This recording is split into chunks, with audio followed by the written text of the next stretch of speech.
नमस्कार मोर प्रिय पूज्य दर्शक बंधु एवं श्रोता मंडली मु लेखिका सुचरिता बेहेरा बालेश्वररू आमर श्रीकृष्ण यूट्यूब चैनल माध्यम ओडिशार समस्त सारस्वत स्रष्टा मानंकु हार्दिक अभिनंदन सह प्रीतिभरा शुभेच्छा जनाउछि। वर्षा ऋतुरे विस्तृत मेघ आस्तरण आढुआଳରେ सूर्य किरण प्रतिफलित होई आकाशरे एक मनोरम बादल सह शीतल पवन इंद्रधनुर सप्तरंग सबुजिमा भरा धरणी पृष्ठ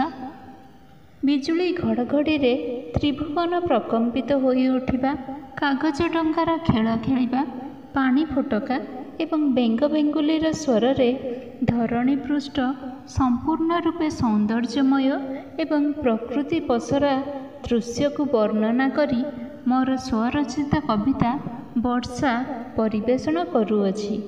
आशा करुछि आपण मानकु निश्चित रूपे भल लागिबो। भल लागिले एहाकु लाइक शेयर एवं सब्सक्राइब करिवे। मोर स्वरचित कविता वर्षा। वर्षा गो तुमे स्पर्श देई जाओ रिमझिम ध्वनि देई आगमने तुम प्रकृति रानी को पुलकित करि देई कला बौद को ओढ़णी कराओ धरणी माता को बधू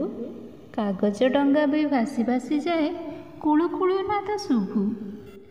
सुदूर पृथ्वी दिशे कि सुंदर तुमरी निर्मल स्पर्शे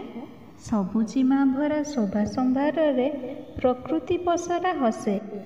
वर्षा को तुमे कृषक मनरे आनंद लहरी देई वन उपवन तरुलता गिरी शस्य श्यामला करई वायुमंडल रे ध्वनि प्रतिध्वनि बेंग बेंगुलीर स्वर सबुरी प्राणरे पुलक स्पंदन सुशीतल मधुझर इंद्रधनुर सप्तरंगरे पुलकित सौंदर्यर मधु प्रयासर आवेग हृदय आनंदर बंशीस्वर मधु प्रयासर आवेग हृदय आनंदर बंशीस्वर